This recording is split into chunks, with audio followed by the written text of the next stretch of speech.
Neuberger Berman is a very contemporary art-oriented company. It was founded by a guy, Roy Neuberger, who, by the way, just celebrated his 107th birthday. He went to Paris in the 1920s to be a painter. He decided he wasn't that good at it, but he was so deeply in love with art, he decided as an alternative he would collect it. The Neuberger Berman collection is really world known. What's remarkable about this collection is how much on target they were in discovering some of the greatest artists of our time at a point when their careers were yet to be made. Mark Grotjahn's painting Untitled Three-Tiered Perspective is really a kaleidoscope of colors. This looks so radical and so fresh and new, but he's an artist who's really thinking back to the Renaissance and the idea of perspective. And of course, in the Renaissance, it was the one-point perspective, which these orthogonals, or lines coming in towards a vanishing point. And what he's created here are literally three vanishing points using different plays on that kind of perspective. The impact is just incredibly vibrant, almost mathematical in its complexity, yet doesn't feel like a system or a formula. It feels much more intuitive. I think it's part of the magic of it is that it both seems in some ways planned and in other ways intuitive, and it's working by holding those together. I just thought that overall it was just a home run. When you look at his images, they're like a dream that has a powerful meaning for you, but you have a heck of a time putting into words. Well, it's called Einbruch or break-in, so there is definitely intrusion. Incursion. So there's definitely that double entendre and message there. You've got these three figures, all in different scales, who are practically hypnotized by their tasks at hand and seem not to relate to each other either in terms of scale or in terms of the narrative. These unusual images come together in a way that's like a dream, where they don't make any rational or logical sense, but yet they have the power that a dream can hold. Damien Hirst, you've got style. Yeah, I think it's a little bit tongue-in-cheek, the idea that some people think that according to what objects they collect, that says something special about them, like we've got style. All a matter of interpretation, though.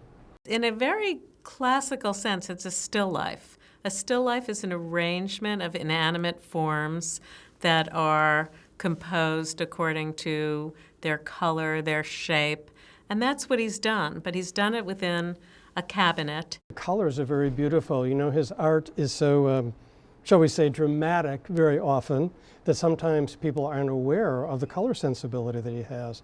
This is not a work about chance. This is a work about order, about how we may define ourselves through the things we collect, about, collecting and ordering in a way that's very, very poetic. I think there is a dialogue between the works in the collection because there are many artists of the same generation. One common motif is a conceptual element, and language there is the foundation of that. Secondly, there's a really strong abstract component. Julie Mehretu, Mark Grotjahn, Gerhard Richter, and then there's figuration, where you actually have the image of the figure, notably someone like John Currin.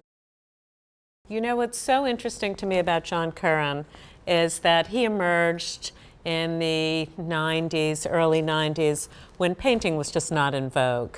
The edge that he works on, to me, is that it looks, in one way, straightforward like a portrait, but there's something odd about it that you just can't quite put your finger on. And it's like an itch you can't quite scratch. And for me, that's what holds my interest in this painting. I don't even remember the first time that I saw his work, but I've loved it for a very, very long time. And a lot of the early work had to do with multiple units before he was making those more kind of diaphanous rooms out of a kind of gauzy kind of material. Rather than using real dog tags, perhaps there would have been even legal issues doing that. If you look closely at it, you can see that they're all fake. There are no real words on the dog tags. The way it plays between military harkens back to, of course, armor, but also this idea of a kimono or, very festive garb is exquisite in the way that it shimmers and catches the light and the patterning created by the letters. It's really exquisite. The work is always complexly layered and it's actually painted in layers. When I first came upon her work, it was at the Studio Museum in Harlem, and it was a drawing on vellum, and it felt like an architectural drawing in a way, the way architects use them in their renderings, and you definitely have that sense, as well as the translucency and all these beautiful layers, so that you have a kind of underdrawing and an overdrawing, and then these very strong opaque areas of primary color, interestingly. And she's an artist who I think deals with the history of abstract painting. So when I see this, it's like a Mondrian that exploded.